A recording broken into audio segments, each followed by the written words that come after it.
All right. LDBC, there's your boy, the Coach, live on the Coach Show, live. Okay, folks, I was asked to give my thoughts on the whole Leonard Cure situation and what happened to him. I'm gonna go ahead and start off with this, okay? And I wholeheartedly believe this. The same system that took away Leonard Cure's freedom is the same system that ended up taking his life. The same system that took his freedom, they ended up taking his life. That's pretty much the story of Leonard Cure. It's just that simple. Leonard Cure was wrongfully convicted of a crime that he didn't commit 16 years ago. He was wrongfully convicted. They later found some receipts that showed that he was out buying things, shopping, at the time that the crime supposedly he had committed actually happened. So this man spent 16 years in jail. So, you got to understand after, having a traumatic experience like that. And, people don't tell you all the stuff they're going in jails, okay? A lot of stuff going in jails. You get into fights. You have to worry about people putting stuff in your food. You got to worry about, somebody trying to turn you out. You got to worry. Jail, from what my uncle and my nephew told me, they told me not jail, prison. It's pretty much you have to survive every day. Like, you literally, sometimes you don't know if the day that you're standing and breathing, might be your last day. You don't know. Like, that's how scary being in jail is. So this man survived in jail for 16 years, and I say survived, okay, to get out. And of course, this man has trauma, a lot of traumatic experiences. And I don't think, now, I'm gonna blame his family part of this. This man should have been in therapy. This man should have been in deep therapy after he got out of jail. And sometimes family, they at times don't have your best interest unless there's some money attached to it.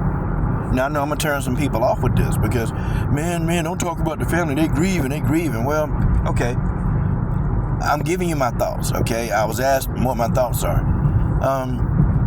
When a family member see another family member that can get a bag, a lot of times the family member's morality will go out the window and they chase the bag. Now, I'm going to tell you, Leonard Cure's family, they finna get a penny for this. If they go after this, the police department and go after the system in a civil court, they're going to get a lot of money. And, yeah. So the family, they're going to play the part. Now, maybe his family did love him. Maybe they did love him. Okay? But I do know if they loved him that much, to me, this man should have been in therapy, man. After a 16-year prison stint, there's no way. Like, when my nephew, he got out of prison, he's still been in therapy ever since. Because it's a lot of stuff that happened to these men that's in prison. A lot of traumatic stuff. You have to have therapy. And Leonard Cure, this man wasn't in no therapy. When he got out the truck, he literally seemed like he was out of his mind. But I understand why. Leonard Cure was wrongfully convicted, and the last time this man got stopped and pulled over, he went to jail for 16 years. So, I get why, okay? Oh, not that picture. I get why he was so erratic. But I get why, okay, damn, again? And the man just got out of jail. Now, let's talk about this deputy, okay? This Deputy Aldridge, he gets out the car, and he's already aggressive. Now, people are saying, but he just doing his job. Yeah, he is. Aldridge, he didn't have an idea that this guy had mental issues, spent 16 years in jail. But, however, this guy Aldridge already got fired from a job. And get this, he was fired from another job for being aggressive. For being too aggressive. Isn't that something? So, how can a man lose his job, for being too aggressive and just, brutalizing these people, come back and get another job to go and escalate a situation to a man that's already, just pretty much a ticking time bomb in Leonard Cure? How's he able to do that? You see, that's why the Cure family, they're going to get a lot of money, okay? They're going to get a lot of money.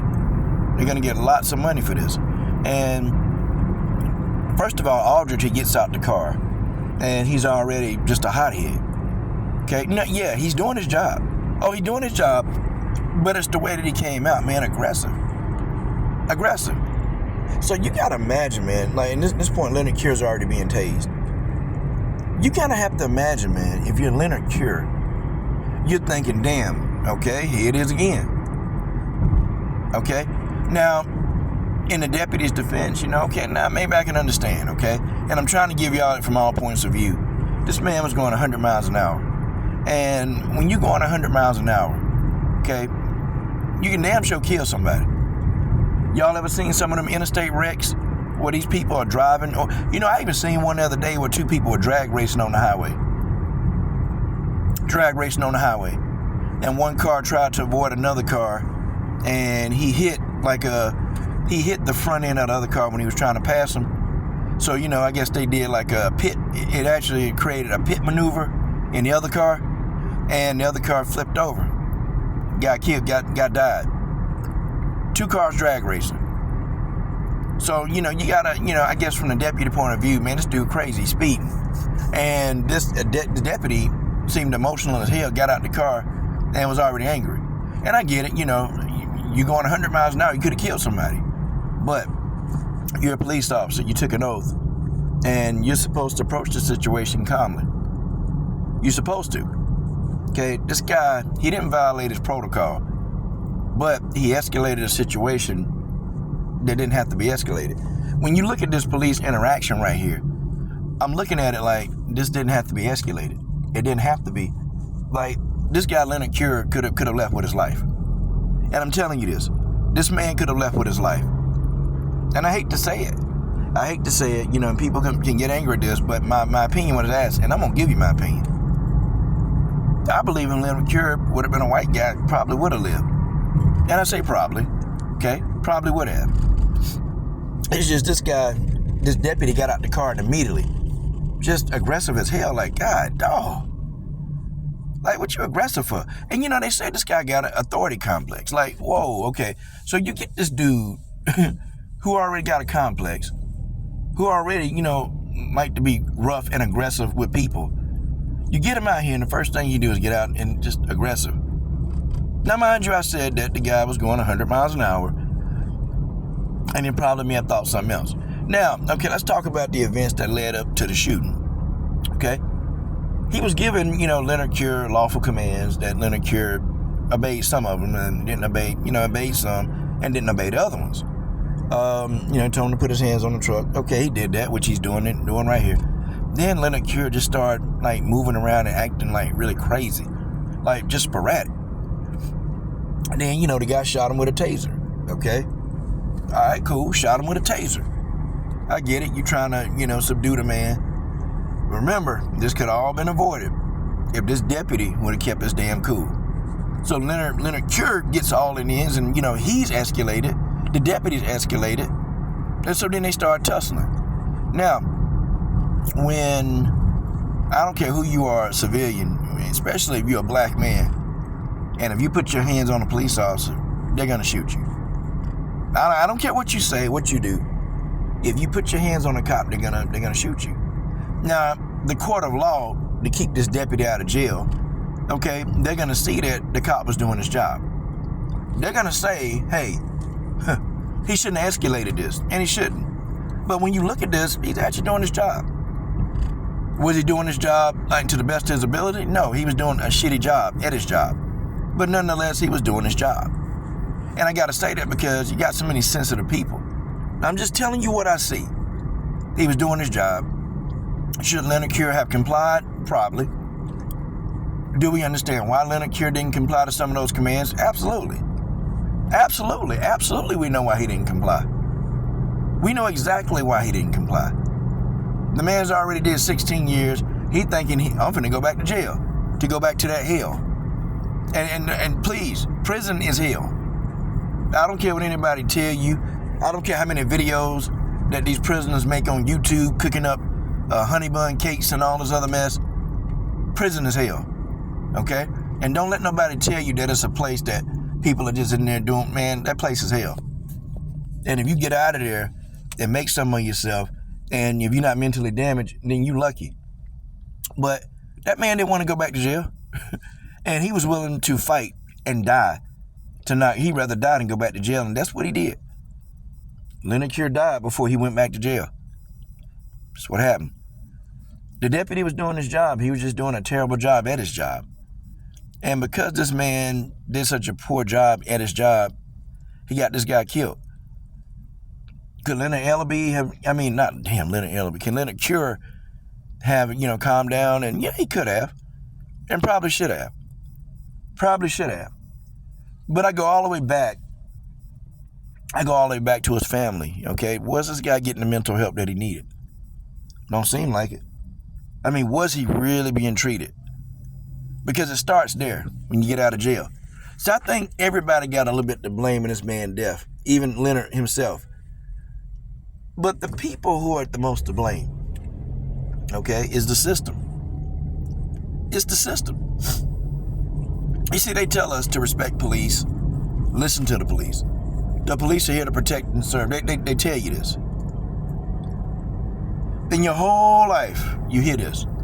Well, my parents told me to listen to the police, and they told me for another reason. My mom sat me down, and my dad, they sat me down and said, hey, you listen to the police because, son, they running around here and they killing people that look like you and look like me. That's what they told me. They told me, if they tell you to get out the car, get out the car. If they tell you to get your hands up, you keep your hands up and don't move them. Just keep your hands up. Even if they tell you to put them down, you let them come over there, and they got to arrest you, you let them arrest you. But you keep your hands up so they can't think you're reaching for a weapon. Like, this kind of stuff my parents had to sit me down and talk about. Because I remember even as a little boy, every time we would see like somebody getting killed or getting shot, my parents would always have that talk with me, and they would tell me, son, you got to be careful. You got to be careful, son. You interact with these police, and I'm going to tell you, when I was 16, that what they told me saved my life. I got pulled over, and I'll never forget this. Cop got out the car, started shining the light in there. You know why I'm pulling you over? I said, nah. Okay, so my parents had already educated me. Don't tell them what you think. No, I don't know why he pulled me over. Well, you got a tail light out? I said, I had no idea. Okay. Well, you need to get it fixed. Okay. Yeah, I'll get it fixed. I didn't know it was out. So then the cop was like, where you coming from? I said, I'm just coming from, work. If you need to know all that.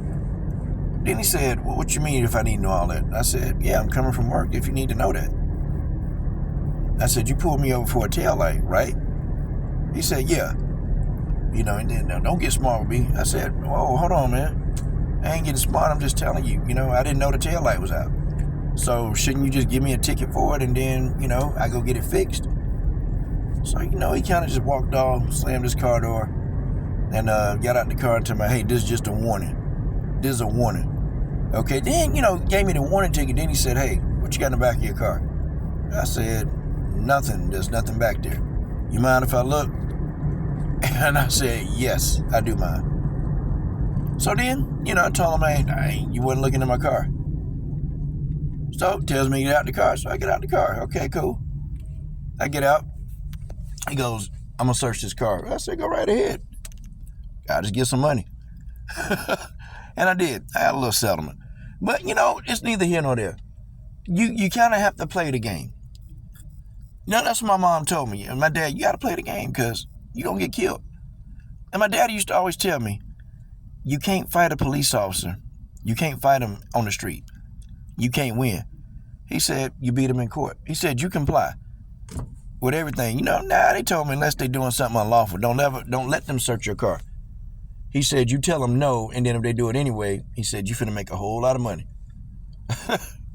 So, of course, that's what happened. We made a whole, I ain't gonna tell you, I did get a settlement, okay?